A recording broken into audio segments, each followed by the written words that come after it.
Bismillahirrahmanirrahim. Assalamualaikum warahmatullahi wabarakatuh. Waalaikumsalam. Alhamdulillahirabbil alamin wa bihi nasta'in wa ala umuri dunya waddin wassalatu wassalamu ala asrofil anbiya'i wal mursalin wa ala alihi wa sahbihi ajma'in. Amma ba'du. Yang terhormat Bapak Dr. Rusnati JMM selaku Kepala Sekolah SDN Lubang Buaya 03. Yang kami hormati Bapak Andang Buyanto SPD selaku Wakil Kepala Sekolah Bidang Kurikulum.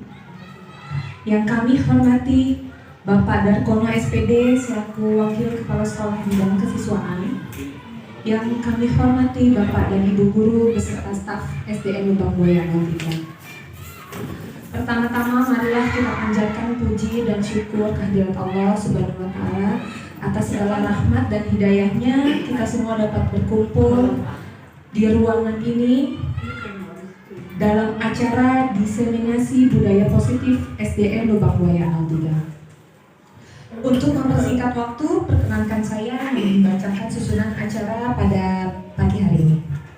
Yang pertama ada pembukaan, kedua menyanyikan lagu kebangsaan Indonesia Raya, ketiga sambutan-sambutan, empat doa, 5. Pemaparan materi sekaligus diskusi dan tanya jawab. Yang terakhir penutup.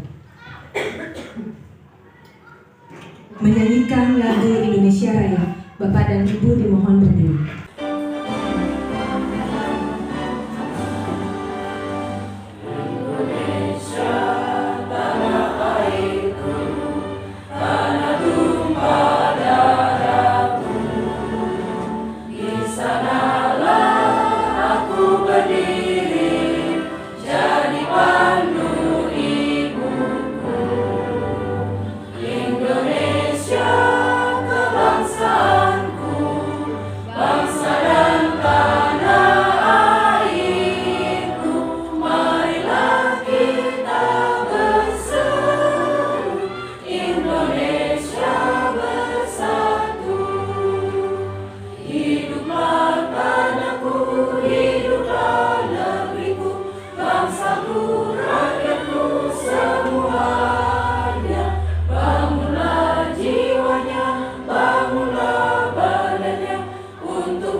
SDN Lubang Buaya 03 yang pada hari ini akan diwakili oleh Bapak Wakil Kepala Sekolah. Kepada Bapak Andang Buyanto kami persilahkan. Bismillahirrahmanirrahim. Assalamualaikum warahmatullahi wabarakatuh. Waalaikumsalam. Selamat pagi dan salam sejahtera. Puji syukur kepada Allah Subhanahu wa Ta'ala yang senantiasa memberikan kita iman, Islam, sehat walafiat, sehingga pada pagi hari ini kita bisa bertemu kembali dalam rangka kegiatan diseminasi guru penggarap yang insya Allah akan disampaikan oleh teman kita Ibu Dian Wirasti. Bapak Ibu sekalian, program ini merupakan salah satu kegiatan pokok ya, kalau tidak salah, untuk kegiatan program guru penggerak yang sudah kemudian ikuti selama beberapa bulan ini di angkatan yang kelima. Nah, angkatan ketujuh yang sudah dimulai di bulan Oktober kemarin, ya.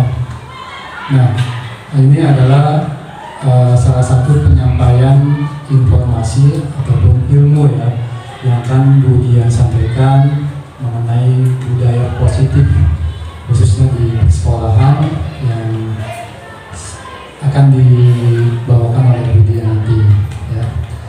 Nah, program guru penggerak ini ya, boleh saya berikan sedikit informasi.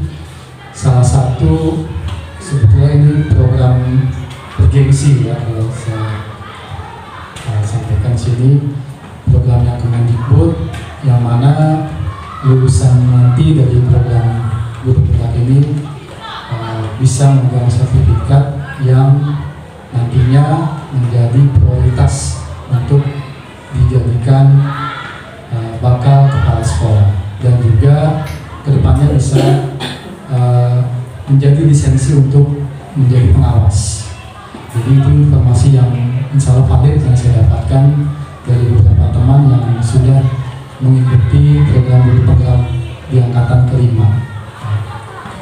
Nah, maka dari itu saya mengajak diri saya pribadi dan juga teman-teman ya, bahwa program guru penggerak ini ya, mau tidak mau, suka tidak suka akan kita laksanakan semua ya, karena apa, ini menyangkut jenjang karir kita ya, dimana kedepannya menjadi salah satu syarat untuk mengikuti PPG ya. Jadi PPG nanti itu salah satunya sebelum ikut PPG kita sudah punya sertifikat guru penggerak. Itu yang saya baca di undang-undang Permendikbud terbaru ya.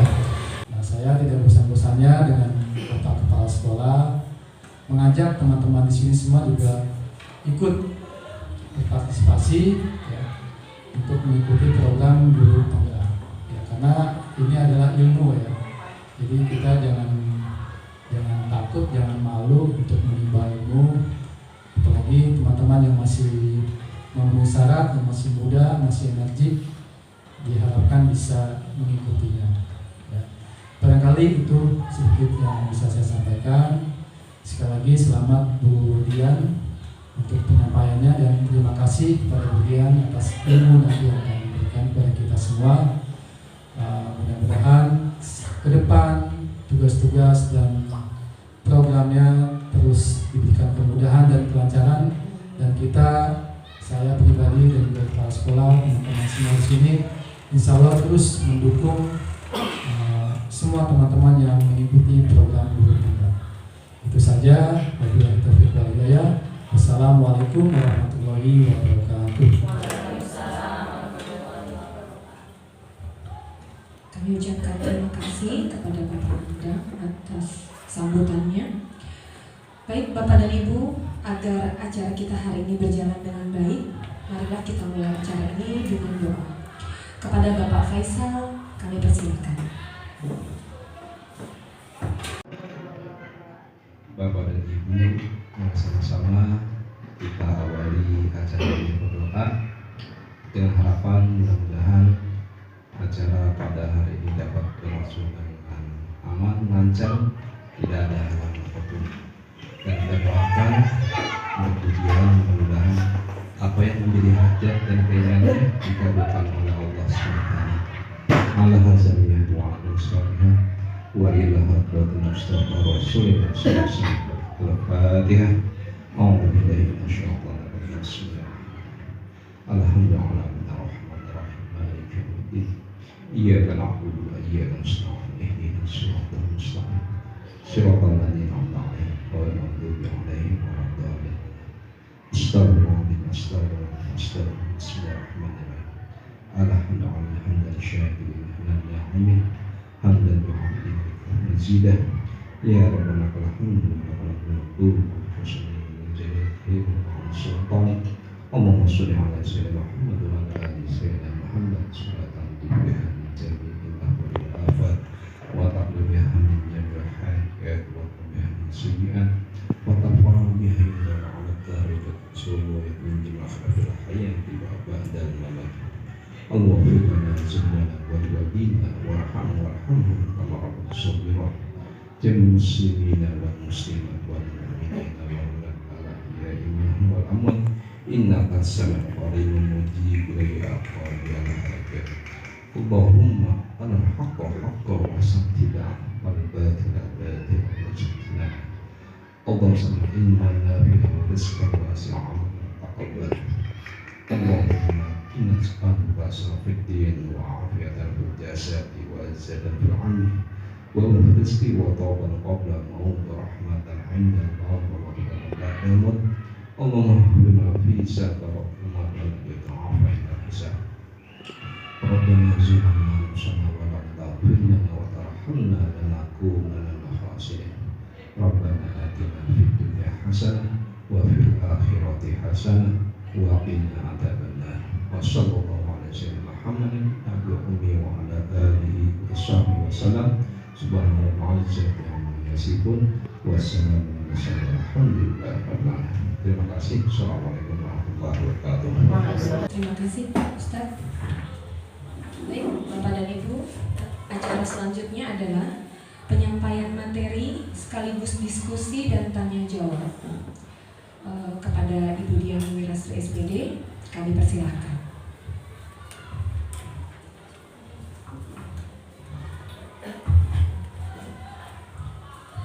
Bismillahirrahmanirrahim. Assalamualaikum warahmatullahi wabarakatuh. Waalaikumsalam warahmatullahi wabarakatuh.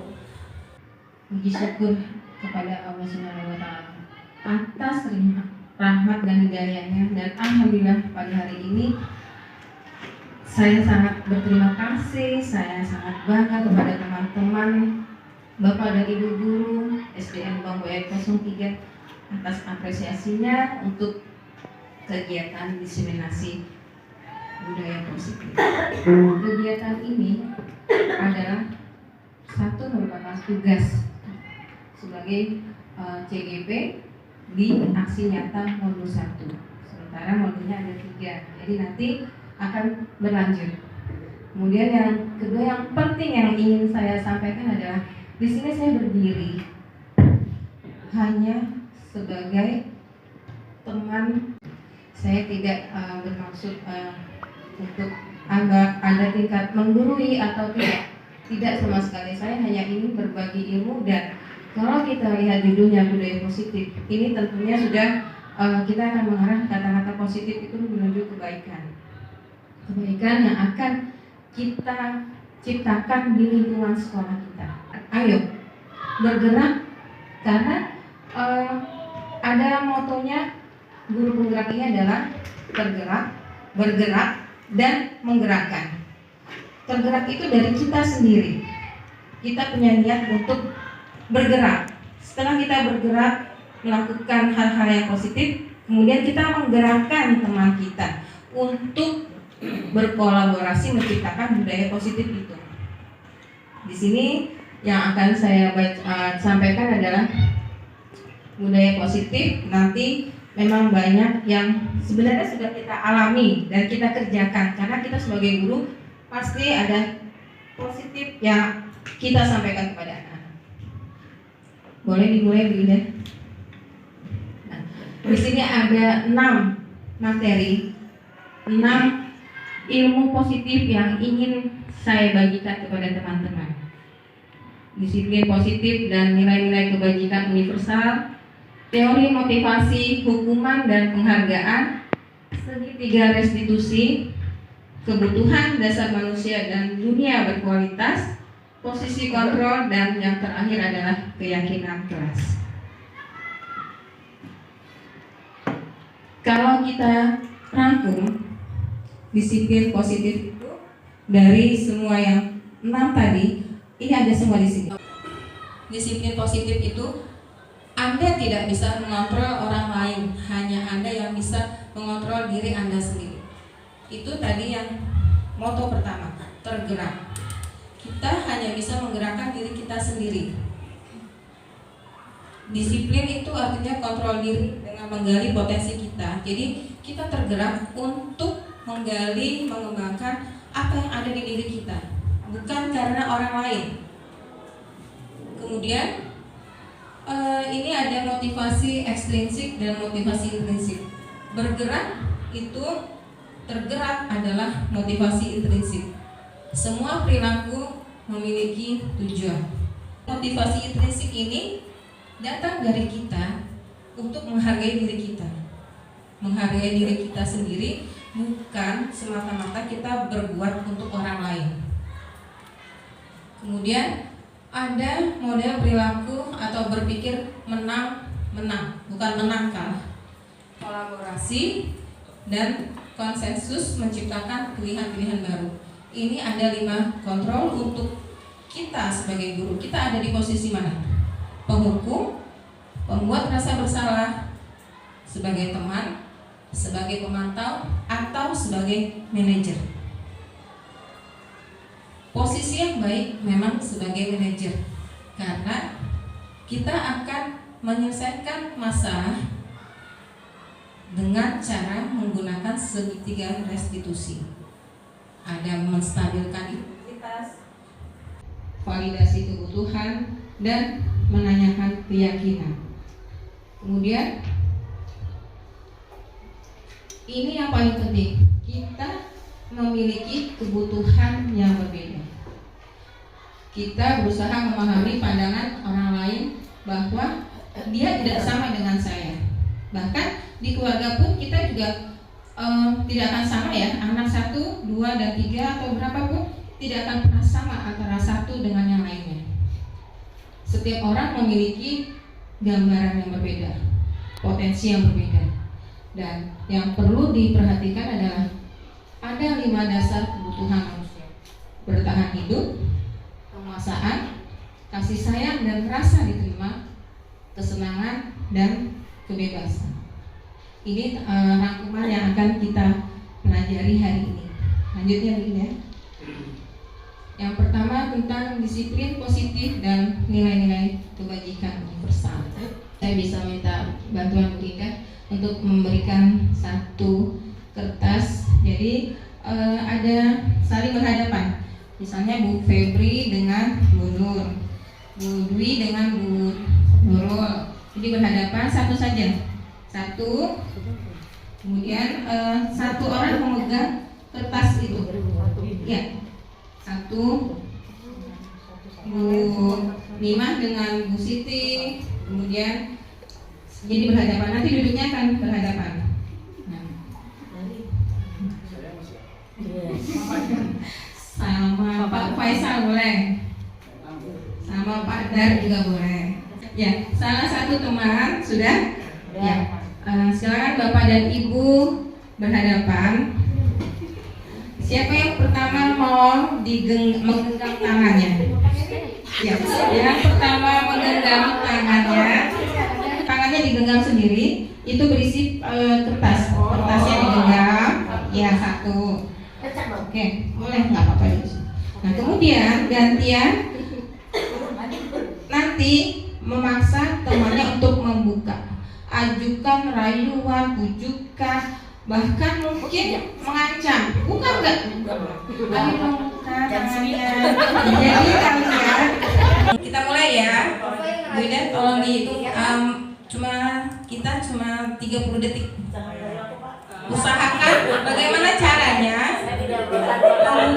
mempengaruhi teman supaya membuka genggaman tangan, dan bagaimana si teman itu akan berusaha, dia bagaimana nih, kita akan lihat ya. 1, 2, 3. Bu Febri masih melakukan bujukan supaya Bu Nur membuka tangannya.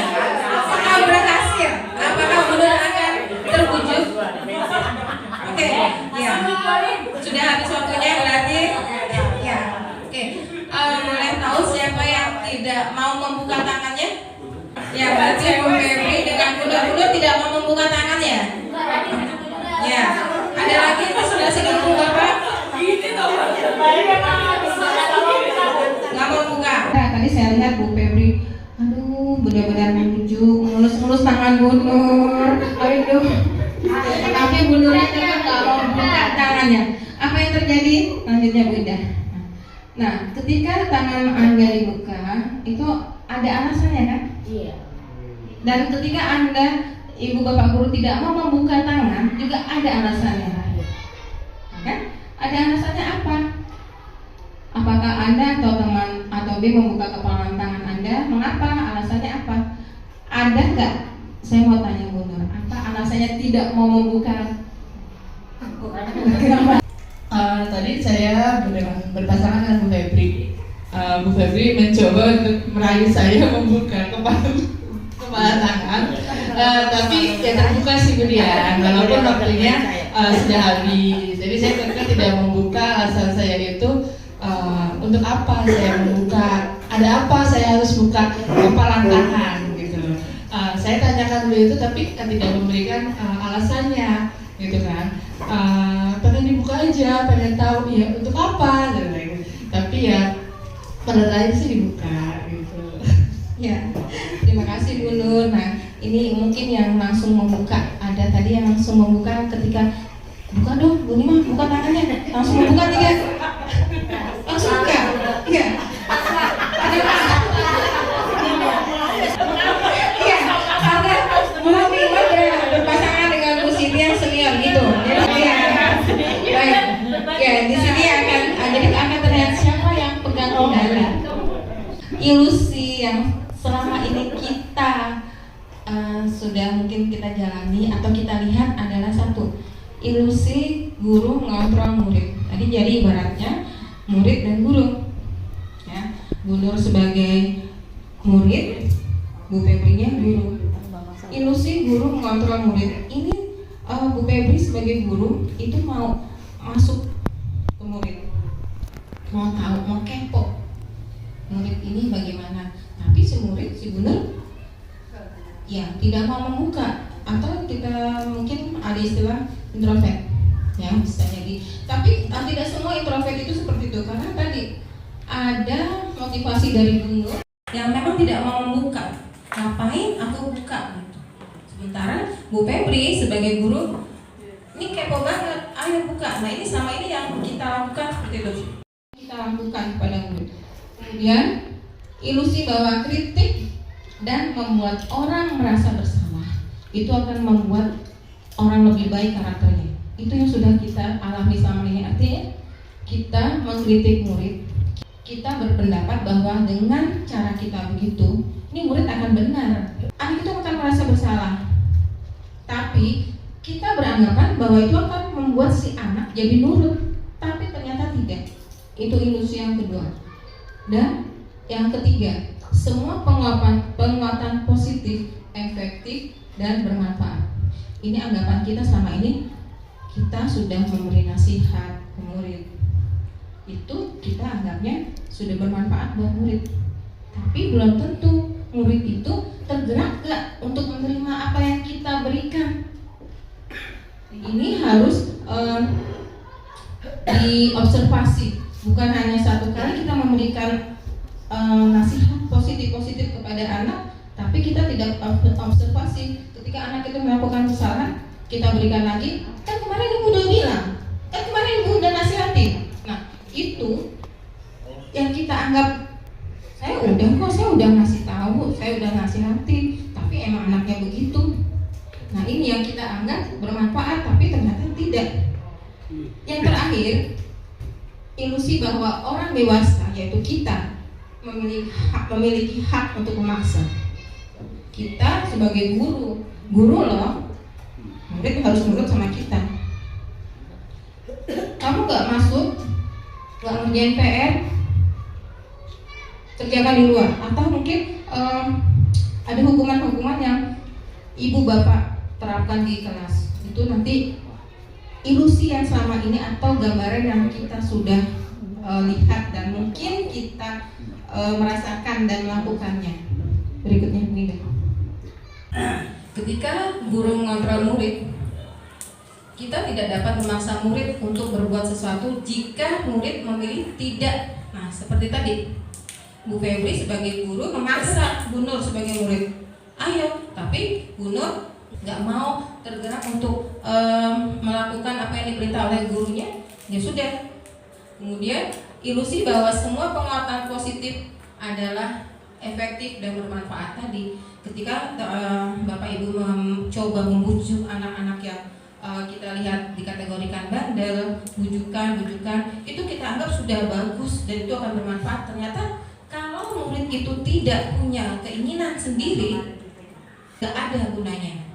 Kemudian kritik membuat orang merasa bersalah dan menguatkan karakter. Iya, kritik dan rasa bersalah itu identitas gagal. Identitas gagal artinya murid masih punya rasa di dalam hati ketika gurunya mengkritik. Dan apa yang akan terjadi? Ada sisi negatifnya, yaitu murid akan menjauh dari kita.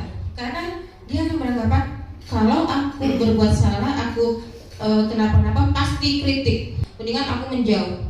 Nah, ini sebenarnya kalau kita merasa kritik itu bermanfaat, ternyata di anak itu juga tidak. Karena sepihak. Yang terakhir, orang dewasa seperti kita memaksa jangka panjang dan jangka pendek. Jangka pendeknya itu akan terbentuk malah permusuhan tadi. Ketika kita memaksa murid nggak, besok sekolah jangan bolos lagi, awas ya, pakai kata awas, itu kan sudah memaksa. Itu malah muridnya jauh. Jadi jadi ngapain amat, siapa dia, bukan orang tua saya aja nggak apa-apa gitu, saya alasan sakit, alasan ini, nggak GNPR, orang tua saya nggak peduli. Kenapa bu guru di sekolah, pak guru di sekolah malah jadi ngomel-ngomelin saya, males ketemu bapak ini. Nah itu yang akan terjadi, dan selama ini benar tidak itu terjadi? Benar tidak? Ya, benar kan? Kita merasakan. Saya sendiri juga, saya sudah dari 97 saya mengajar. Apa yang saya sampaikan di sini sebenarnya, dan ketika saya mengikuti program pendidikan guru penggerak ini, awalnya saya berpikir gini, ini mah ilmu buat guru-guru muda. Karena apa yang dikatakan misalnya ada filosofi KHD, tapi ternyata saya salah. Oh ternyata ini benar-benar untuk semua guru. Seperti satu filosofi KHD yang sudah kita tahu, guru itu sebagai pamong. Pamong itu artinya kita menuntun anak, bukan menuntut. Menuntun itu mengarahkan anak sesuai kodrat zaman, kodrat alam. Kalau kodrat zamannya, nah ini nih kodrat zaman. Sekarang zamannya bagaimana? Kita nggak bisa stuck dengan memberikan materi, ceramah, tulis tugas, kerjain tugas yang di sana, gantian bikin kerjain tugasnya, gantian nyatet. Nah, ini gantiannya itu bukan kodrat zamannya sekarang gitu. Kemudian kodrat alam, kalau kodrat alam kita di Jakarta, kita manfaatkan ada yang ada di sini, kita ambil yang positifnya. Berikutnya, nah ini, bila kita ingin membuat kemajuan perlahan, sedikit-sedikit ubahlah sikap atau perilaku kita. Tapi kalau kita mau memperbaiki secara utuh, bagian utamanya kita ubah dulu diri kita. Artinya kita ubah bagaimana kita melihat dunia, bagaimana kita melihat orang atau murid. Ini bisa kita katakan begini, kalau kita mau memberikan perilaku positif ke anak, kita jadi contoh dulu. Anak itu entah di rumah, entah di sekolah, pasti akan melihat dulu. Kemudian kalau kita mau mengubah karakter anak itu, setelah kita observasi, kita lihat dulu, kita ubah dulu tekniknya bagaimana. Tadi jangan marah-marah dia, karakternya bagaimana, diobservasi, diajak bagaimana caranya. Nah itu mengubah dulu kerangkanya secara utuh. Kita mau mengubah anak dengan flash instan, itu nggak mungkin, karena masih ada satu sisi, yaitu orang tua. Saatnya sekarang kita gunakan teori kontrol atau pilihan. Semua punya tujuan, bahkan murid kita pun juga harus kita pahami satu persatu. Ketika kita awal masuk di kelas, 2 minggu itu merupakan awal observasi, pengenalan nama, lalu kemudian ajak ngobrol, lalu kita lihat, kita akan tahu, baru kita, oh ini nggak boleh duduk sama ini harus duduk seperti ini. Bahkan selama 2 minggu itu kita akan tahu ada ABK tidak di kelas kita.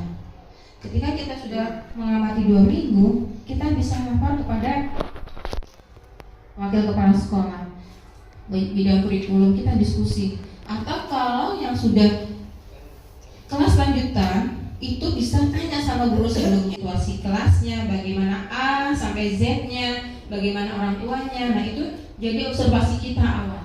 Jadi kita nantinya kita bisa melakukan teori pilihan ke anak-anak. Kemudian kolaborasi.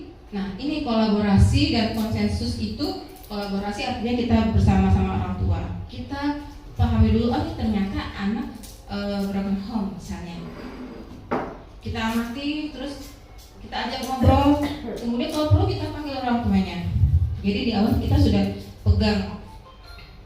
Nah pada akhirnya model berpikir ini adalah menang-menang. Bukan kita sebagai guru yang menang, murid merasa kalah. Tapi ketika kita sudah menerapkan teori pilihan ini, anak akan merasa, iya ya, aku nggak bisa lain kok sama guru. Lanjutnya begini. Sekarang masuk ke disiplin. Apa itu disiplin? Apakah teratur, tata tertib, kepatuhan pada aturan, ketidaknyamanan, atau hukum? Kira-kira siapa yang mungkin Bapak Ibu bisa memilih? Apa sih disiplin menurut Bapak dan Ibu? Ya? Kepatuhan pada aturan. Ada yang lain? Iya. Teratur. Apalagi? Sikap normatif. Sikap normatif. Yang tidak ada di sini sikap normatif. Apalagi? Apa? Ya nggak apa-apa, itu namanya kan ada ide baru, ada yang memang perlu dikembangkan lagi. Ada lagi? Ya, coba kita buka Bunda. Disiplin itu apa sih? Nah ini, disiplin itu adalah belajar. Belajar yang tergerak dari diri, menciptakan disiplin diri, artinya dan pada akhirnya kita bisa mengontrol diri kita. Tadi seperti Bu Nur sudah bisa mengontrol dirinya untuk tidak membuka genggaman tangan setelah dibujuk-bujuk oleh Bu Febri. Jadi disiplin ini sebenarnya adalah belajar, bukan aturan, bukan hukuman. Tapi yang tadi Widah yang kita sudah alami, anak itu harus disiplin, anak itu harus teratur, patuh pada aturan, disiplin. Kemudian kalau tidak disiplin akan ada hukuman. Hukuman akan menciptakan apa? Ketidaknyamanan. Itu sebenarnya yang sudah terjadi selama ini dan tidak dipungkiri mungkin kita juga mengalami seperti itu. Anak harus disiplin. Ayo, tidak boleh datang telat, telat berdiri, telat ini. Nah, tidak mengerjakan PR berarti ulang PR-nya sampai 5 kali atau apa? Itu disiplin yang selama ini adalah kepatuhan pada aturan, menciptakan hukuman, dan pada akhirnya menimbulkan ketidaknyamanan pada murid. Nah ini sebenarnya disiplin yang harus kita mulai, bahwa disiplin itu adalah belajar bagaimana kita mengatur diri kita, memaksimalkan potensi kita, dan mengontrol diri kita. Bisa membedakan mana yang boleh aku ikuti, mana yang tidak, dan punya sikap. Itu sebenarnya yang dimaksud dengan disiplin. Saya berharap kita itu bisa membuat anak-anak di 03 ini menjadi anak-anak yang nantinya senang belajar. Kemarin seperti ada gerakan GSM-nya, gerakan sekolah menyenangkan. Itu sebenarnya tujuannya pada akhirnya nanti seperti itu juga. Lanjut Bu Ina. Ini ada filosofi Ki Hajar Dewantara. Di mana ada kemerdekaan, di situ harus ada disiplin yang kuat. Sungguh disiplin itu bersifat self disiplin. Diri sendiri kan, mulainya dari diri sendiri.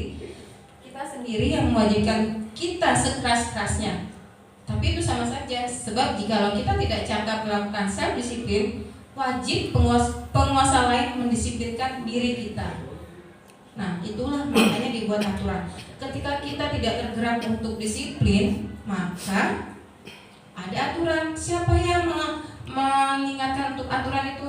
Penguasa. Ketika si murid ini tidak mau disiplin, kita ada aturan dan kita mengingatkan. Tapi di situ juga yang harus kita diingat adalah hukuman-hukuman itu pada akhirnya bukanlah pilihan yang tepat untuk murid yang melakukan kesalahan. Lanjut ini.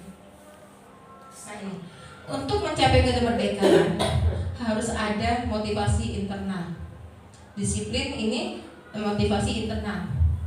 Kalau sudah diingatkan oleh orang lain untuk disiplin, berarti itu termasuk motivasi eksternal, tidak dari sini. Jadi anak melakukannya setengah-setengah.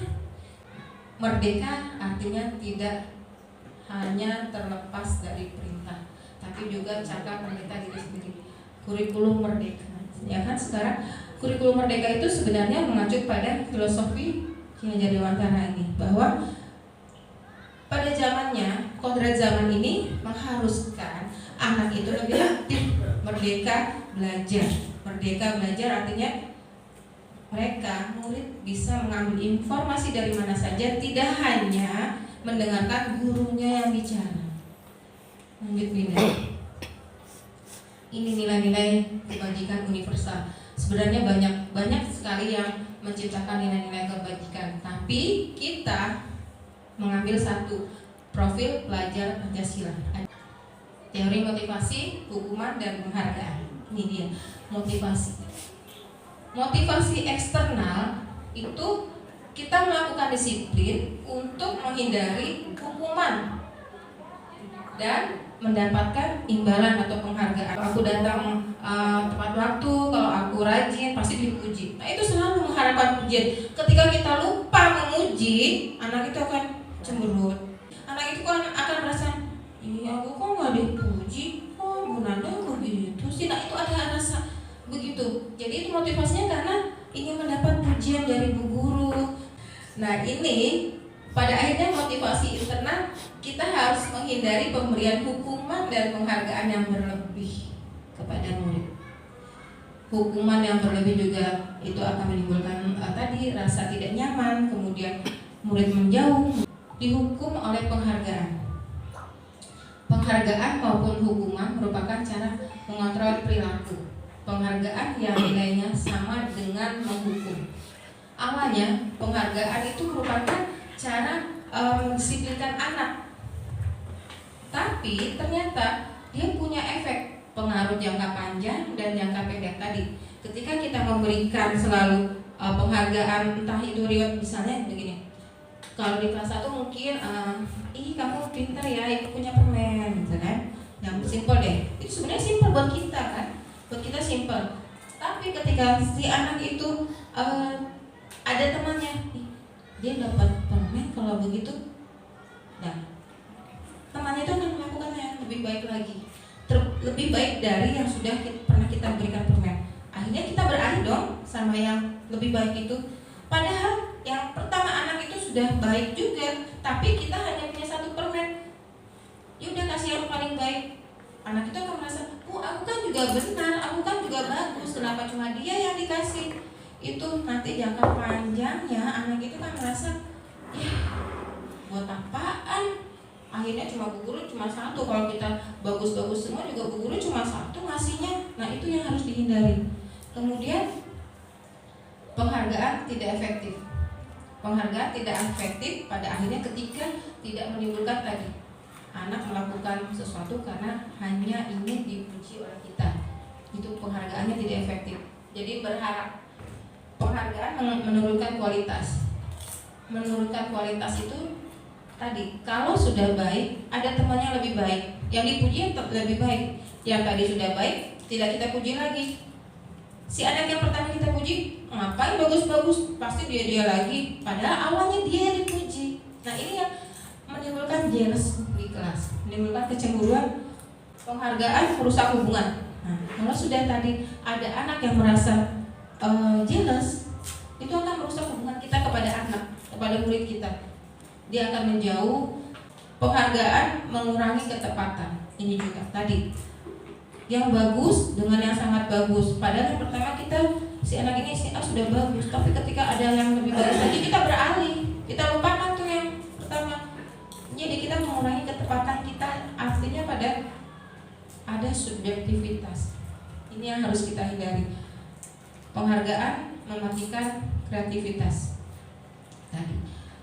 balik lagi sudah berusaha bagus, ada yang lebih bagus lagi, kita abaikan dia, kita puji yang lebih bagus lagi. Lama-lama ngapain bikin yang bagus-bagus, ngapain yang bikin yang lebih, kalau yang dipuji hanya itu aja, anak emasnya Bu Guru. Dan penghargaan terakhir adalah penghargaan menghukum, ini biasanya peringkat. Makanya alhamdulillah kita sekarang tidak menuliskan peringkat ya di rapot. Peringkat itu walaupun peringkat 1, kemudian dia peringkat 2, tapi nilainya naik, di mata orang tua kan peringkatnya turun kan. Nah, dia dapat penghargaan sebagai peringkat 2, tapi dia dihukum sama orang tuanya harus peringkat 1. Kalau nggak peringkat 1 berarti kamu kurang belajarnya, HP-nya diambil segala macam. Itu artinya dia mendapat peringkat 2 yang sudah bagus, kalah dengan temannya padahal nilainya naik dari sebelumnya. Tapi karena tadi dia jadinya dihukum, buat apaan aku dapat ini karena aku dihukum sama orang tua aku.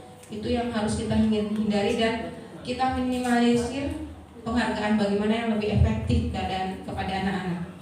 Hukuman atau konsekuensi. Mencatat 100 kali di dalam buku dengan kalimat saya tidak akan terlambat lagi karena dia tidak akan terlambat ke sekolah. Kira-kira ini hukuman atau konsekuensi? Mencatat 100 kali. Hukuman atau konsekuensi?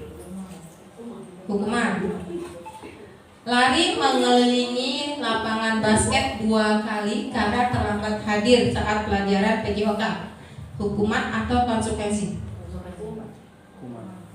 Hukuman. Kemudian murid diminta untuk push up 15 kali karena tidak menggunakan masker ke sekolah waktu kemarin kita lagi pandemi. Ini hukuman atau penghargaan konsekuensi? Konsekuensi, yang bilang konsekuensi. Kemudian nomor 4, menggantikan kertas tugas teman yang telah dicoret-coret.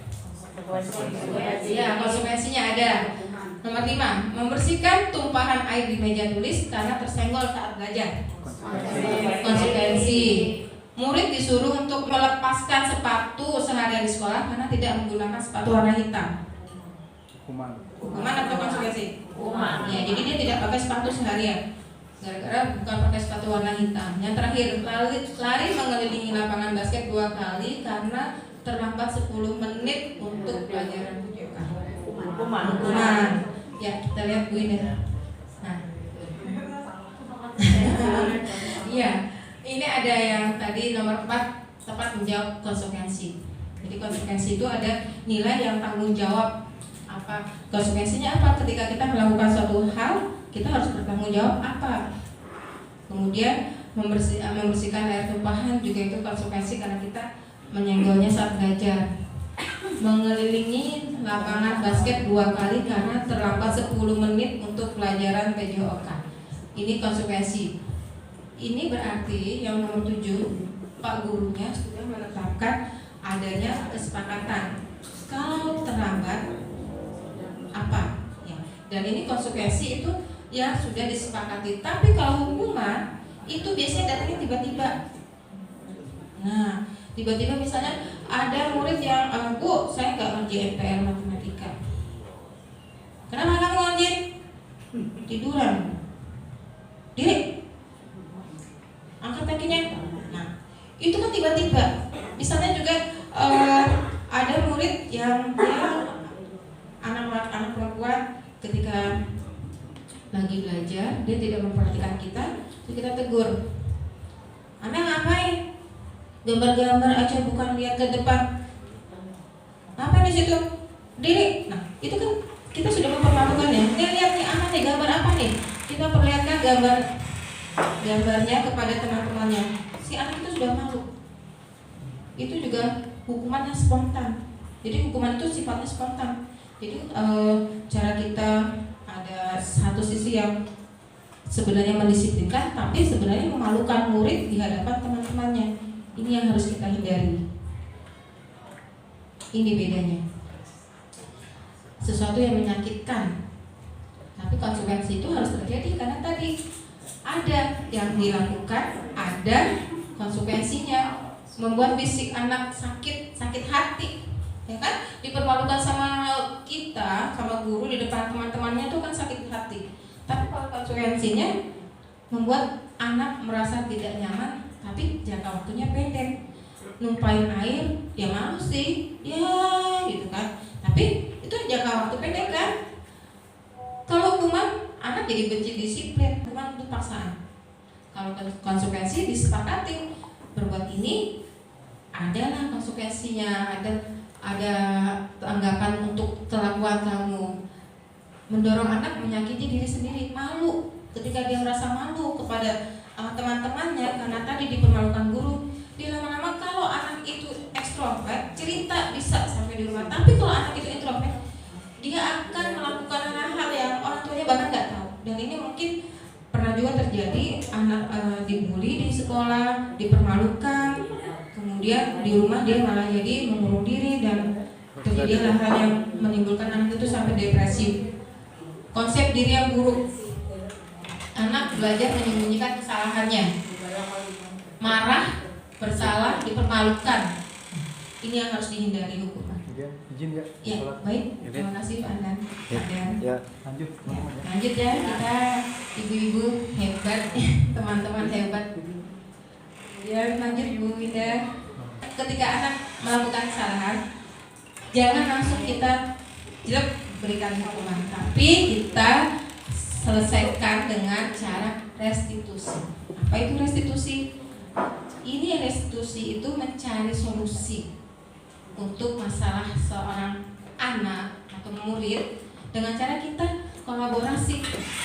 Kita ajak anak itu, kita rangkul anak itu.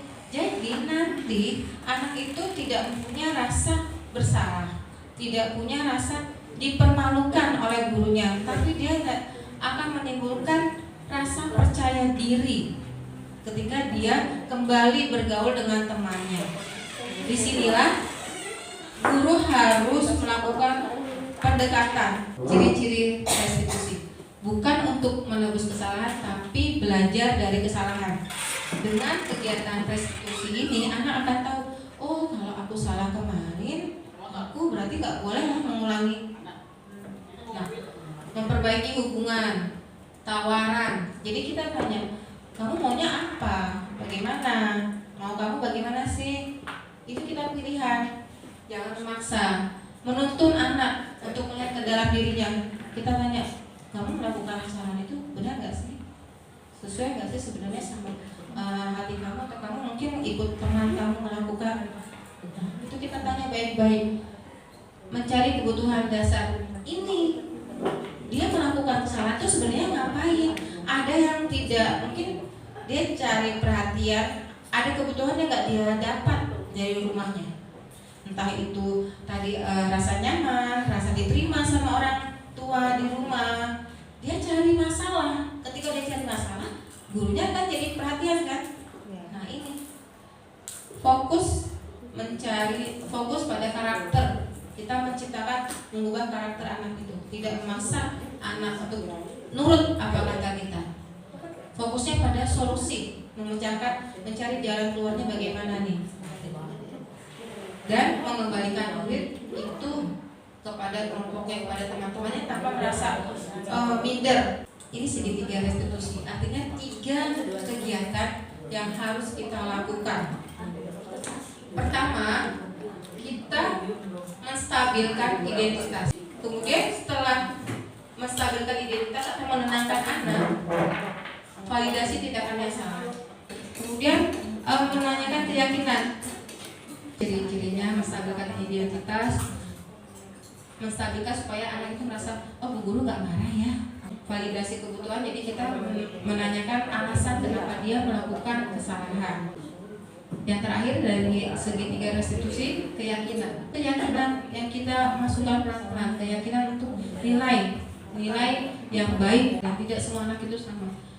Apa yang kamu perbuat, apakah kamu ingin berbuat lebih baik, apakah saat ini, nah ini yang kita masuk pelan-pelan saat anak itu sudah cooling down. Ini kemarin tugas ketika membuat restitusi.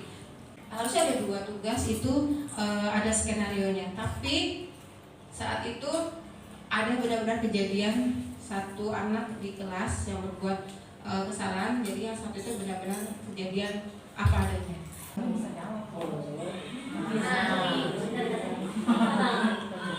Jadi skenarionya ini mereka bertiga lapor kalau temannya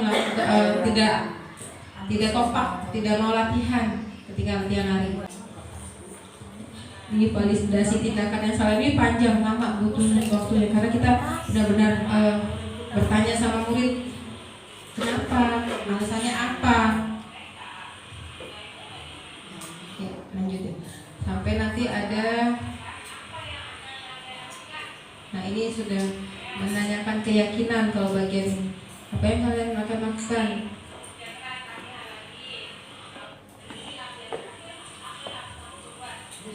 Nah ini kasus yang benar-benar terjadi saat itu. Haji, ya, memecahkan kaca nako kelas. Ya, ya, nggak sengaja. Ini beneran kayak Iya, jadi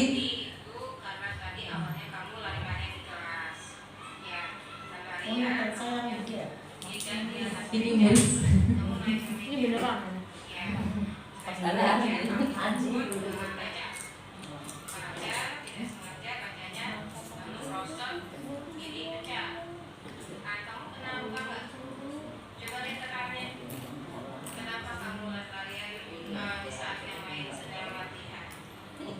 Di saat latihan senam.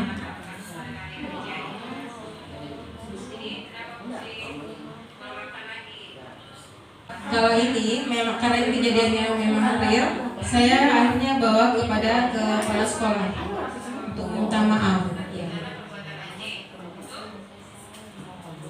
Ini ketemu bapak. Ini gemeter saat menghadap ke bapak, dia gemetar padahal saya sudah bilang tidak akan disalahkan. Ya, jadi setelah itu juga Aji kembali lagi ke teman-temannya latihan latihan senam juga. Nah ini yang perlu kita bangun juga di kelas.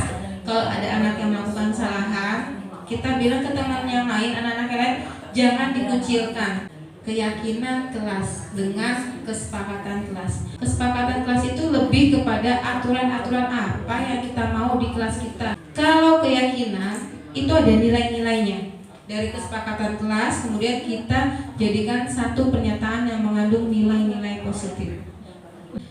Awalnya dari peraturan kelas, kemudian keyakinan kelas, menciptakan lingkungan yang positif. Pada akhirnya budaya positif ini akan muncul. Sama seperti kita sebenarnya di guru-guru juga.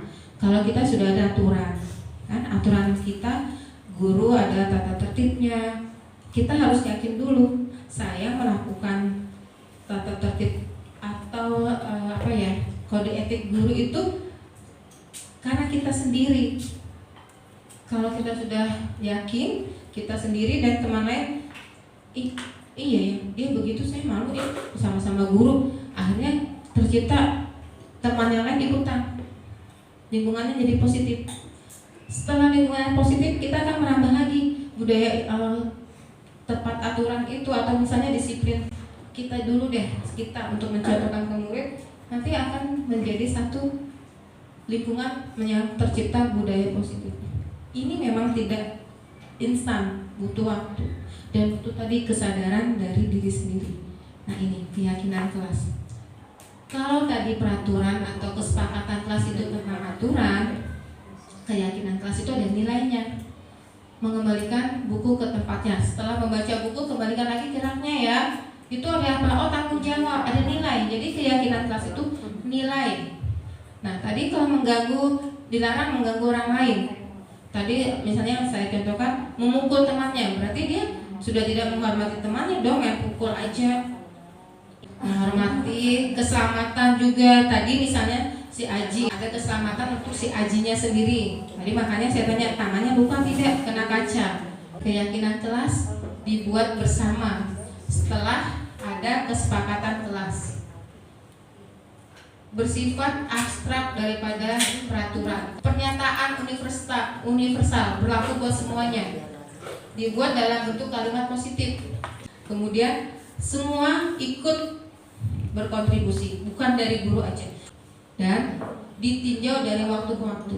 Kemarin kesepakatan di kelas saya yang semester 1 itu saya ubah. Ada yang dipakai, ada yang diganti. Semester 2 ganti lagi. Tapi itu juga akan pengaruh ke keyakinan kelasnya. Jadi ada perubahan. Karena mungkin tidak semuanya bisa sama lagi di semester 1 dengan semester 2. Ini kemarin yang sempat saya lakukan di kelas.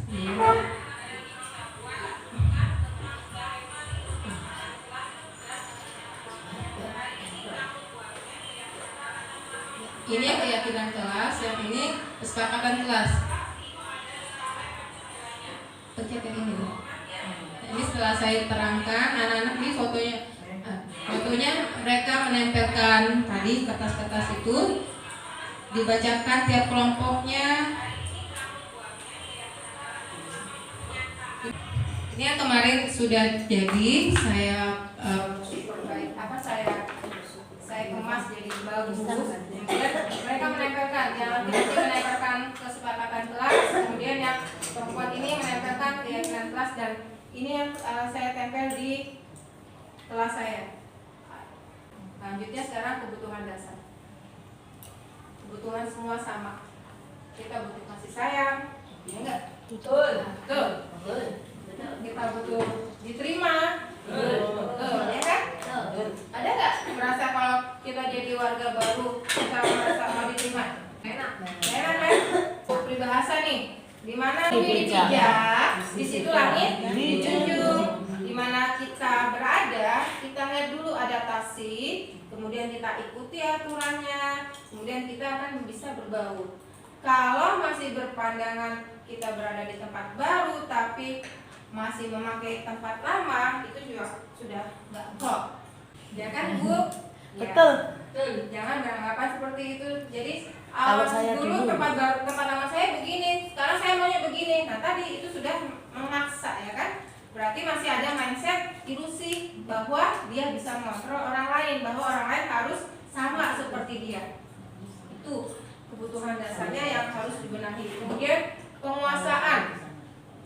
Kebutuhan dasar penguasaan itu artinya apa? Saya bisa loh. Saya bisa melakukan. Saya boleh loh, tapi saya juga perlu dihargai tadi. Jadi itu nyambung sebenarnya. Dan yang berikutnya, kebebasan. Saya boleh, saya bisa, saya berhak. Saya bisa dong menuangkan ide saya boleh kreatif. Orang lain nggak boleh lah beta-beta saya. Tapi ide kreatif itu juga kebebasan yang bertanggung jawab. Yang berikutnya, kesenangan. Butuh hiburan, ya kan? Kita butuh refreshing. Kebutuhan yang paling dasar bertahan hidup. Bagaimana kita kalau sudah dewasa kita bertahan hidup, tapi kita mencoba mengajak anak didik kita untuk juga bertahan hidup. Di sini guru membantu murid mendapatkan kebutuhannya dengan menerapkan nilai budaya positif, dan pelanggaran yang akan dibuat itu jadi kecil sekali. Mungkin ada tapi kecil. Nah, kalau murid merasa dia diperhatikan gurunya, kemudian dia boleh menuangkan idenya, dia didengar, murid akan merasa nyaman. Nyaman loh, enak ya, belajar sama Bu Nanda enak, ini belajar sama Bu Riz enak, itu akan nyaman. Sama Bu Riz itu enak, itu akan nyaman karena anak merasa guru tahu kebutuhan mereka. Tujuan akhirnya membuat anak merasa nyaman. Posisi kontrol kita sebagai guru ada di mana kira-kira? Apakah ada sebagai pembuat rasa bersalah, kemudian sebagai penghukum, sebagai teman, sebagai pemantau, atau sebagai manajer?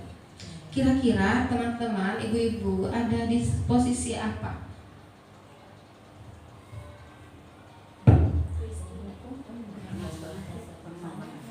Kira-kira ada di posisi apa, Bu Nur?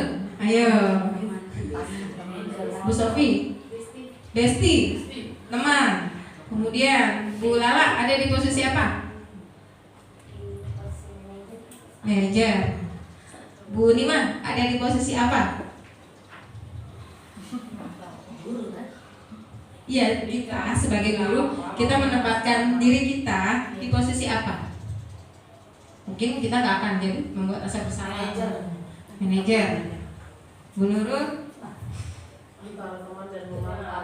antara teman dan pemantau. Bu Riz senior kita. Bu Riz, Bu Christine, Bu Siti yang sudah pakar ada di mana posisinya? Teman dan pemantau, Bu. Sebagai pemantau. Kalau saya teman. Teman, ya. Kalau Bu Riz Sama Bu, teman. teman. Bu Siti Teman. teman. Kalau Bu Nanda guru kelas 1 Seperti teman. Pemantau juga, manajer Pemantau. juga, teman juga. Tiga. Nanda juga. Terus Teman juga. manajer manajer juga. Tiga. Wah, kalau berada di posisi tiga posisi itu berarti hebat banget. Pembuat rasa bersalah yang tadi ketika anak itu melakukan kesalahan kita langsung, ya, kamu ngapain lagi sih? Kita sebagai teman itu boleh, tapi jangan keterusan. Mel, ayo dong perhatiin ibu. Ayo dong Mel, nanti kalau kamu berisik ketahuan kepala sekolah ibu yang dimarahin loh. Kalau kita sampai seperti itu anak tidak akan melihat wibawa kita. Sebagai pemantau itu artinya kalau anak melakukan kesalahan, kamu melakukan kesalahan, kan udah ada tuh aturannya. Ayo, kan kamu misalnya kita buat kesepakatan kelas nggak boleh pinjam alat tulis misalnya. Tuh lihat kamu melakukan kesalahan apa? Jadi ya kamu melanggar aturan ya. Itu pemantau. Sudah berapa kali dicatat nanti? Tidak ada solusinya bagaimana anak itu supaya tidak melakukannya lagi. Yang paling tepat memang sebagai manajer. Tapi manajer itu adalah seorang yang melihat kondisi dulu. Bagaimana dia bersikap, dia lihat dulu kondisinya. Anak ini bagaimana? Dia bisa masuk sebagai teman. Kemudian dia bisa mengingatkan, oh kamu kan kemarin sudah melakukan ini, kok ibu ingat aja sih? Iyalah, kan kamu ini ibu. Jadi kita bahasakan itu bahasa yang bisa masuk. Dan bahasa yang bisa masuk itu ketika kita sebagai teman. Anak-anak zaman now, kalau kita benar-benar langsung keras kepada murid, Gak bisa kemudian lari mereka. iya betul ibu. Anak itu malah lari. Kalau ini bagian sesi akhir literasi yang biasa saya lakukan, yang pernah saya lakukan, ini adalah mereka bercerita apa yang sudah mereka baca di sesi literasi. Kan kita punya pojok baca, ada buku-buku. Itu mereka suruh baca setiap literasi. Coklat-coklat itu adalah kantong yang saya buat untuk menempatkan apa yang sudah mereka baca. Tidak banyak, kecil, paling satu lembar kertas folio atau A4 itu dibagi 4. Kemudian kantong itu setelah anak baca dari awal yang pertama paling mudah misalnya tulis tokohnya, karakter tokohnya, kemudian latarnya di mana. Nah, kemudian berikutnya kita cari yang intrinsiknya itu lebih banyak, misalnya alurnya gimana, terus ringkasannya apa. Karena ini sudah kelas 6 ya, kita bedakan. Kalau kelas kecil mungkin ya sudah kamu baca apa, tulis. Kali ini saya baca apa, judulnya apa, terus tokohnya siapa, latar tokohnya gimana. Cenderungkan ke situ tadi satu. Itu setiap anak saya buat itu. Dan itu buatnya gampang, dari amplop coklat itu saya potong, terus saya alasi dengan kertas origami yang warna-warni, dan mereka pilih. Ibu punyanya ini karena ibu manfaatkan dari sisa-sisa yang kakak kelas. Mereka pilih yang mana, mereka hias sendiri, beri nama sendiri, hias sendiri, apa terserah kamu mau logonya apa, tempelkan, dan itu yang menempel mereka sendiri mau di posisi mana. Makanya ketika saya dengan Bu Indah satu kelas. Itu anak-anak kelas Bu Indah kelas 4 itu mereka ada, karena ada kelas 6, ada anak kakak kelasnya itu yang membuat gambar anime yang mereka sukai gitu kan. Wih, lihat nih ada gambar ini Bu, siapa yang bikin gitu. Jadi tuh awalnya itu anak-anak kelas Bu Indah yang kelas 4 tuh ngerubungin, Bu gambarnya bagus loh Bu, boleh nggak Bu diikutin. Nah akhirnya kita ada ini, selanjutnya ada tempelan kelas 4, mereka gambar kecil-kecil gitu. Jadi mereka tempel, Bu boleh tempel? Boleh, terserah mau tempel mana. Nah ini literasi, ini yang satu ini adalah satu anak yang memang kebutuhan dasarnya belum semuanya dipenuhi. Ketika saya sudah berikan, terserah kamu mau baca di mana, dia tidak mau baca di area sudut, tidak mau baca di tempat duduknya, dia baca di sini. Saat dia baca sebenarnya ini dia bergaya, dia baca dia sambil gaya gini. Ketika dia cerita tentang apa? Dia cerita tentang Ronaldo. Bu, aku kalau cerita yang alur-alur cerita aku nggak bisa Bu, besok aja deh Bu. Oke, besok. Siapa yang mau maju? Saya tidak absen. Siapa yang mau setoran? Saya bilang setoran. Karena kalau absen, anak itu akan merasa abis ini saya. Siapa yang mau setoran? Bu, saya Bu. Bu, tapi saya ceritanya boleh nggak? Beda. Apa? Ronaldo. Dia ceritain si Ronaldo dari kecil sampai apa yang dia hafal. Yang kita lihat sebagai anak yang bermasalah, dia punya satu kelebihan. Kenapa kamu pilih Ronaldo untuk cerita kamu? Saya hafal Bu. Hafal? Iya Bu. Benar deh. Yang selama ini suka usil, suka apa, ternyata satu kelebihannya bisa menghafal si Ronaldo itu siapa. Ini yang kemudian saya bangun, dan walaupun ini agak sulit juga anaknya, tarik ulur. Karena itu tadi kebutuhan dasarnya belum semuanya dicukupi oleh keluarganya. Ini sebenarnya satu sisi yang saya minta ke anak-anak, mereka menarikan kreasi mereka tentang lagu profil pelajar Pancasila. Ini tadi hari ini tiap kelompok itu kreasinya beda-beda, lagunya sama tapi kreasinya beda-beda. Di antara 5 kelompok ini yang paling kompak semua anak.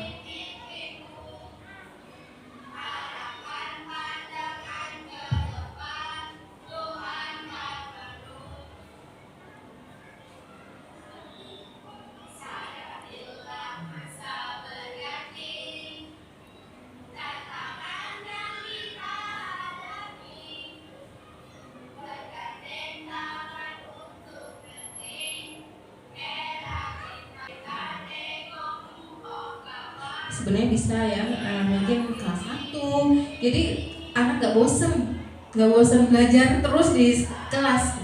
Sebenarnya yang saya buat di kelas itu saya juga anak-anak yang buat. Ada kelas 4 juga. Kita buat, Bu Indah mau bagaimana terserah. Bagian sini Bu Indah nanti anaknya, nah ini yang ditempel di bawah itu juga yang hitam tadi saya, yang di bawah Bu Indah.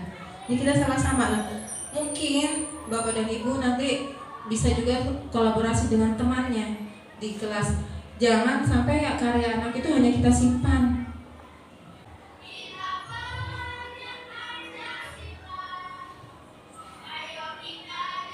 Cukup sampai di sini ilmu yang dapat saya sampaikan. Ucapkan terima kasih kepada Ibu Dian Wirastri atas pemaparan materinya yang sungguh luar biasa. Semoga bisa membawa manfaat bagi kita semua ya Bu. Terima kasih banyak. Acara selanjutnya adalah sesi tanya jawab kepada Bapak Ibu yang ingin bertanya. Kami beri kesempatan, berapa pertanyaan Bu Dian? 2 pertanyaan saja. Monggo Bapak Ibu. Ya, kami persilakan Bu Nur. Bismillahirrahmanirrahim. Assalamualaikum warahmatullahi wabarakatuh.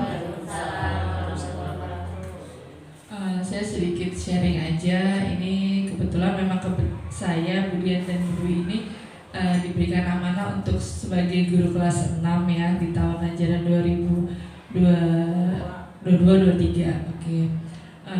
Di sini banyak sekali setelah 1 semester lebih ya Bu Dian, Bu Dwi banyak sekali kejadian yang berdampak kepada siswa-siswi kelas 6, baik di dalam sekolah maupun di luar sekolah. Bahkan bukan hanya kelas 6 saja, ada kelas 5 dan beberapa kelas yang lain. Setelah saya telaah dan saya amati, kita ini sebagai guru, benar yang disampaikan Budian tadi, terlalu menjustis, memojokkan segala kesalahan itu kepada siswa. Kita tidak koreksi diri kita sendiri, bagaimana cara kita mengajar, bagaimana cara kita mendidik siswa, yang harusnya kita ini jadi contoh, jadi panutan siswa-siswi kita. Ya, saya lanjutkan, yang seharusnya menjadi contoh bagi murid-murid kita. Di sini malah kita saya perhatikan setiap terjadi masalah, kita selalu bertanya kepada siswa dan mahasiswa itu disalahkan.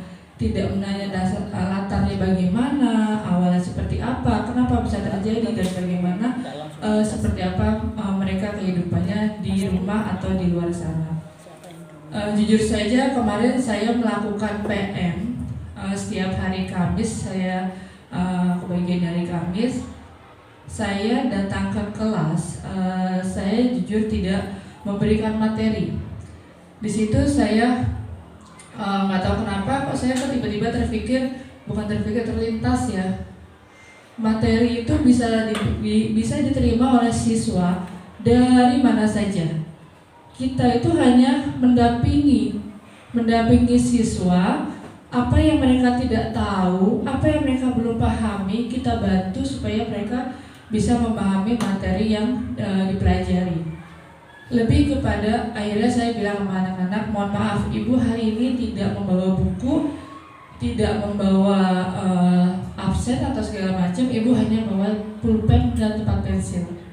Ibu bilang, di situ saya benar-benar bilang kepada anak-anak, selama ini saya telah banyak sekali permasalahan dan saya tanyakan kepada siswa, kenapa ini terjadi, bagaimana tidak ada yang jujur. Memang tidak akan mau jujur.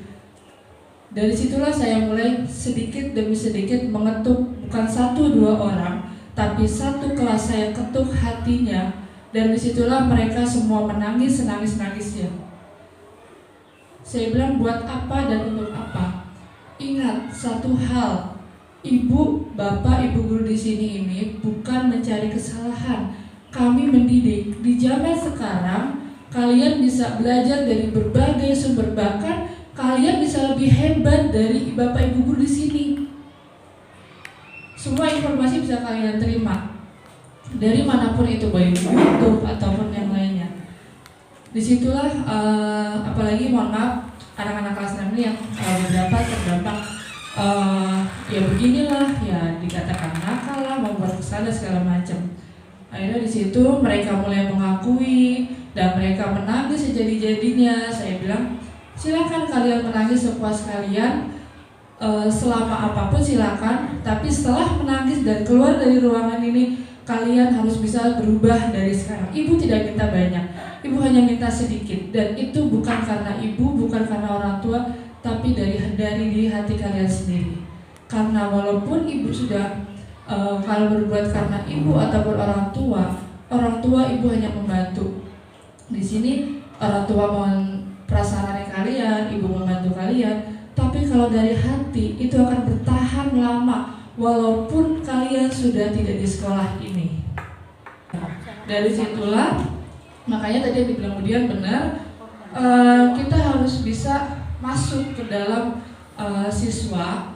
Ya tadi sebagai teman, sebagai manajer itu semua iya. Bukan hanya kita sebagai menyalahkan siswa itu saja, tidak. Kita harus selidikin dulu, cari tahu dulu. Dan saya ambil kesimpulan bahwa sebagai seorang pendidik kita bukan hanya menyampaikan materi, kita itu mendidik menjadi contoh buat murid-murid kita. Mungkin itu sedikit sharing dari saya. Jadi pelajari dulu segala sesuatu, barulah kita ambil tindakan, kita sikapi segala sesuatunya itu, dan tidak terlalu pada menyalahkan atau menyudutkan kepada siswa dimanapun. Mungkin itu yang dapat saya sampaikan, kurang lebihnya mohon maaf. Wassalamualaikum warahmatullahi wabarakatuh. Terima kasih Bu Nur Hayati atas pengalamannya yang luar biasa.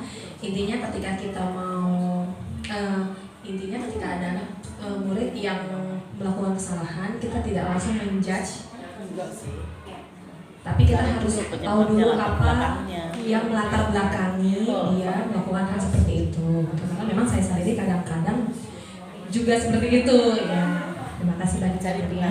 Baik, ada lagi pertanyaan atau masukan atau pengalaman yang lain ibu-ibu? Bismillahirrahmanirrahim. Assalamualaikum warahmatullahi wabarakatuh. Saya mau nanya sama Bu Dian, bagus banget ya. Benar gak sih kalau kesimpulan dari yang tadi materi Bu Dian sampaikan, budaya positif akan tercipta dengan sendirinya dari masing-masing individu ketika kebutuhan hidup kita sudah terpenuhi yang tadi dipaparkan. Itu yang pertama. Setelah tadi paparan Bu Dian, ada beberapa pelanggaran-pelanggaran peraturan sekolah dikarenakan salah satu kebutuhan hidupnya sebagai manusia di rumah atau di sekolah tidak terpenuhi. Yang saya amatin seperti itu. Salah satunya mungkin kasih sayang. Seperti itu. Salah satunya itu ya baru ya. Kalau kita telah lagi mungkin lebih banyak kayak seperti itu. Itu yang kedua. Ketiga, minta solusinya nih. Kita sama-sama guru kelas 6, saya juga lagi ada masalah. Seperti saya sudah follow up sebelumnya, murid saya sampai detik ini belum masuk. Saya sudah visiting rumah tapi belum selesai. Apakah saya harus membawa masalah ini ke kepala sekolah? Sedangkan kepala sekolah sudah mempertemukan dengan orang tua juga sudah, tapi anaknya tidak ada kemauan. Entah itu ada masalah dengan keluarga atau saya tidak tahu seperti itu. Terima kasih Bu Dian.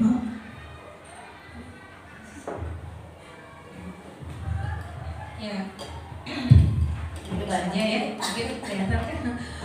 Terima kasih Bu Nur. Kita sharing dan kita berbagi pengalaman. Memang di puncak kelas 6 ini itu akan kelihatan masalah, tapi itu akan bisa kita minimalisir jika dari kelas bawahnya pun sudah dipantau. Bukan berarti kita tugasnya memantau anak, tapi kita kolaborasi dengan orang tua. Kita tadi yang saya katakan awalnya, kita perhatikan, observasi. Ketika kita menemui sesuatu yang berbeda, kita tanya sama orang tua, atau perlu kita panggil, suruh ke sekolah, kita bicarakan bagaimana dia di rumah, anak itu di rumah. Itu meminimalisir akan pelanggaran berikutnya. Jadi kita sudah siap. Oh, ini anak karakternya begini. Insya Allah nanti kalau dia melakukan ini, oh kita udah tahu dong backgroundnya. Jangan asal tadi judgement itu. Kita bukan hakim untuk anak murid kita. Terima kasih Bu Nur untuk sharingnya. Kemudian untuk Bu Dwi, memang budaya positif ini akan timbul dalam satu lingkungan kalau tadi kita tergerak. Dari kita, masing-masing kita tergerak dulu. Tergerak, lalu kita bergerak. Kita tergerak karena kita punya motivasi sendiri. Lalu kita bergerak melakukan hal yang positif, dan itu akan menggerakkan komunitas yang lebih luas. Akan mengajak teman-teman yang lain. Mungkin guru-guru yang lebih junior di sini itu juga akan jadi melihat, oh iya ikutan ini Kemudian yang kedua tadi juga pelanggaran-pelanggaran itu memang timbul ketika salah satu dari kebutuhan anak, kebutuhan dasar itu belum terpenuhi, terutama tadi kasih sayang dan dihargai atau diperhatikan. Adanya pelanggaran ketika orang tua fokus mencari kebutuhan ekonomi dan mengabaikan dengan prinsip sekolah yang sudah bertanggung jawab untuk pendidikan anaknya. Itu yang perlu dibenahi, dan orang tuanya juga perlu kita diskusi bersama. Kemudian untuk kasus yang ketiga, ini memang satu kasus untuk anak kita ya, bukan hanya anak Bu Dwi ini loh. Jadi kita tidak bisa berpandangan atau berprinsip, nah itu mah anaknya Bu Dwi gitu. Biarin aja Bu Dwi yang menyelesaikan solusinya. Tidak, itu anak kita, anak ibu dan bapak, guru anak kita bersama. Ketika sudah dengan kasus anak kita, itu memang memang sudah visitasi sudah, kemudian pendekatan sudah. Nah ini yang perlu mungkin digali adalah apa yang terjadi di rumah. Kalau menurut saya kita 4 mata atau 6 mata lah, bapak ibunya dengan kita panggil dulu. Ada apa sih? Dan ini latar belakangnya kenapa dia sampai, awalnya kapan? Ketika kita ngobrol sama orang tua, kita catat, kita tanya pertanyaannya. Pasti ada satu hal yang anak itu tidak dapat di rumah. Contoh biasanya anak itu tidak mendapatkan contoh yang baik di rumah. Nah ini kita benahi dari orang tuanya. Ketika kita sudah melakukan itu dan tidak juga berhasil, kita memang wajib beritahu kepada pimpinan kita dari wakakurikulum dulu, dari kesiswaan, kemudian baru ke kepala sekolah. Kalau memang masih juga tidak berhasil, kita butuh orang lain, yaitu psikolog. Bagaimana caranya? Kalau anak itu sudah kita bilang ini, Bu, anak ibu perlu dibawa ke sekolah nih, kalau begini itu tidak akan masuk, anak itu akan mental dan akan berprinsip, emang aku kenapa harus dibawa ke sekolah? Bukan begitu. Kalau prinsipnya Kak Hadir ya jadi Watara itu kita menyelamatkan masa depan anak, membuat anak itu merdeka dan bahagia selamanya, belajar dengan rasa bahagia. Solusinya yang memang panjang, orang tua dulu ditanya. Ini alurnya, kalau cerita tuh alurnya bagaimana, ini flashbacknya gimana, sampai anak itu tidak punya rasa hormat kepada orang tua, tidak punya rasa saya bangga kepada orang tua, itu tidak ada. Nah itu yang harus dicari, karena anak berbuat itu bukan karena dia mungkin berbuat karena dia melihat orang tuanya seperti itu. Mungkin itu yang bisa saya sarankan ya, dan itu jadi PR kita bersama. Benar tulis PR kita bersama, karena anak itu adalah anak kita bersama. Terima kasih. Mungkin ada lagi? Cukup, alhamdulillah. Kalau sudah cukup ya, ini saya tutup langsung ya. Terima kasih kepada Bu Febri sebagai moderator, MC. Iya, Tante ya. Terima kasih juga kepada Bu Indah dan teman-teman, Ibu Guru, Bapak Guru yang sudah hadir. Terima kasih atas kehadirannya. Saya akhiri, saya kembalikan kepada Bu Febri sebagai MC dan moderator. Terima kasih Bu Dian. Ya, Ibu-ibu, alhamdulillah selesai sudah acara kita pada hari ini. Semoga semua yang telah disampaikan bisa bermanfaat untuk kita semua, dan semoga apa yang telah menjadi hajat Bu Dian, terutama juga ibu-ibu, teman-teman yang lain, segera dikabul oleh Allah Subhanahu wa Ta'ala seperti apa yang kita harapkan. Amin. Saya juga ingin berterima kasih kepada ibu-ibu semua yang sudah berkenan hadir pada siang hari ini. Alhamdulillah semangatnya masih luar biasa ya Bu Dian ya.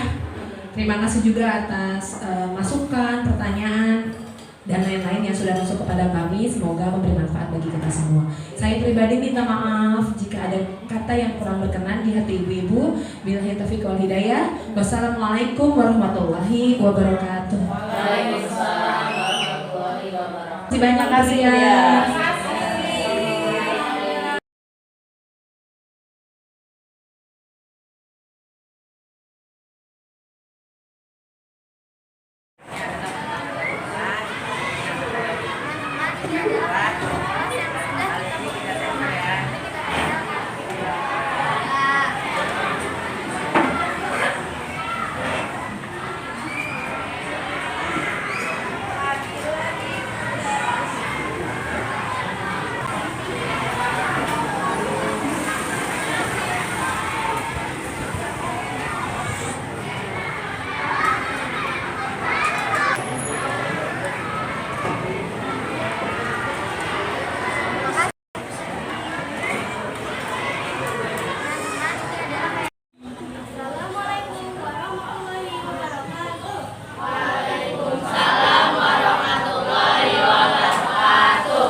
seorang janda yang bernama Mande Rubaya.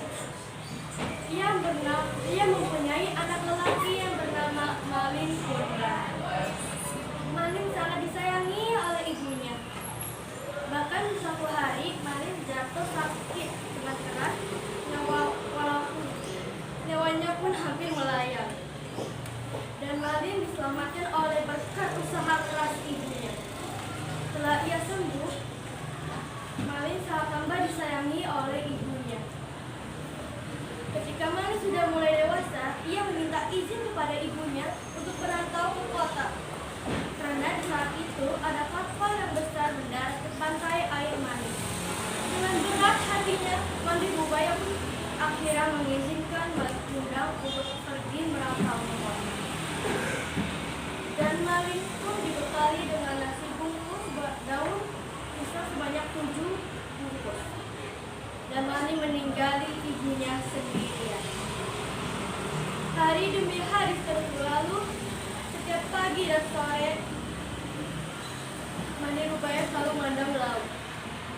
Sudah sampai manakah engkau berlayar, nak? Mande Rubaya sangat takut kepada anaknya. Ia selalu menanyakan kabar anaknya, tapi ia tidak pernah mendapatkan jawaban. Dan Malin tidak pernah menitipkan barang ataupun pesan kepada ibunya. Tahun-tahun Mande Rubaya sudah mulai tua. Malin, kapan engkau pulang? Ibumu sudah tua, nak. Kapan engkau pulang? Mande Rubaya pun selalu mengatakan, tapi ia sangat yakin bahwa anaknya pasti akan datang kembali. Tak lama kemudian, dari tampak jauh ada kapal yang megah dan indah yang berlayar menuju ke pantai air manis.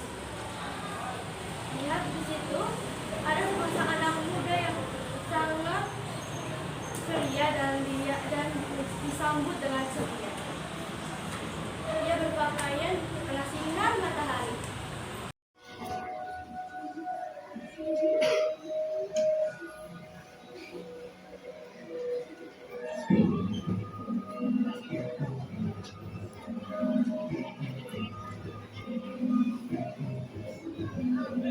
Bangun dan bukalah matamu, saatnya meraih mimpimu. Arahkan pandangan ke depan, Tuhan kan menuntun.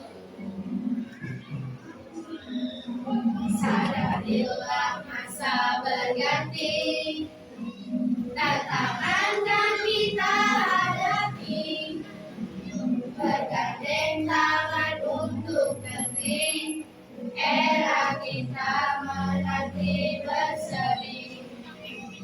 Kita belajar Pancasila, kita bernafas dalam sila-silanya.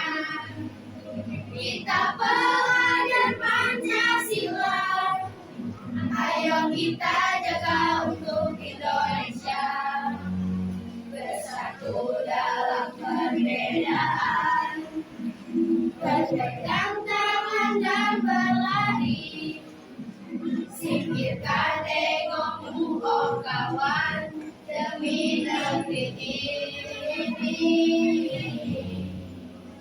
Jadilah generasi emas, cerdas berkarakter hidup kita. Berjuang dan harus berani, kita terus torehkan prestasi.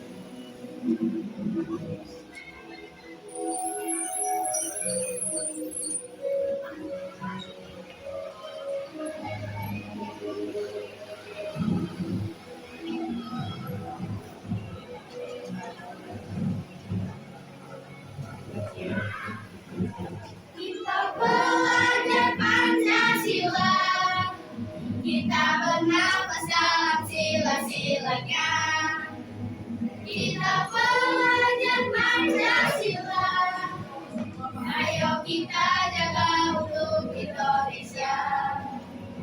Kita belajar Pancasila, kita bernafas dalam sila-silanya.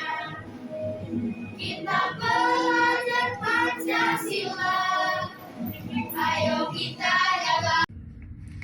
Assalamualaikum warahmatullahi wabarakatuh. Perkenalkan, nama saya Febri Indriani. Saya mengajar di kelas 5 SDN Lubang Buaya 03. Menurut saya, apa yang telah disampaikan oleh Bu Dian Wirastri ini sangat baik dan sangat menginspiratif sekali, terutama bagi saya sebagai pendidik. Karena materi ini mengajarkan saya bagaimana cara menjalin komunikasi yang baik antara guru, siswa, dan orang tua untuk menumbuhkan budaya positif di dalam diri masing-masing. Dan tentunya budaya positif ini nantinya akan dapat diimplementasikan dalam kehidupan sehari-hari, baik di rumah maupun di sekolah. Dan kami harap budaya positif ini dapat memberi kemajuan, memberi pengaruh yang baik untuk SDN Lubang Buaya 03 tentunya. Ya, itu saja saya akhiri. Terima kasih. Assalamualaikum warahmatullahi wabarakatuh. Nama saya Indah Stiorini. Saya merupakan rekan sejawat Ibu Dian Wirastri dari SDN Lubang Buaya 03 Jakarta Timur. Menurut saya, Ibu Dian telah menunjukkan sikap baik ketika menyampaikan materi diseminasi budaya positif. PowerPoint yang ditampilkan juga mengandung materi-materi inti dari diseminasi budaya positif sehingga dapat dimengerti oleh seluruh karyawan atau guru di SDN Lubang Buaya 03 Jakarta Timur. Serta dalam menjawab pertanyaan, Ibu Dian juga menjelaskannya dengan lugas dan juga tepat. Harapannya semoga Ibu Dian sukses selalu, dilancarkan segala urusan calon guru penggeraknya sehingga bisa lulus menjadi guru penggerak, dan juga budaya diseminasi positif ini bisa diterapkan dalam lingkungan kerja dan juga kepada siswa. Terima kasih. Wassalamualaikum warahmatullahi wabarakatuh.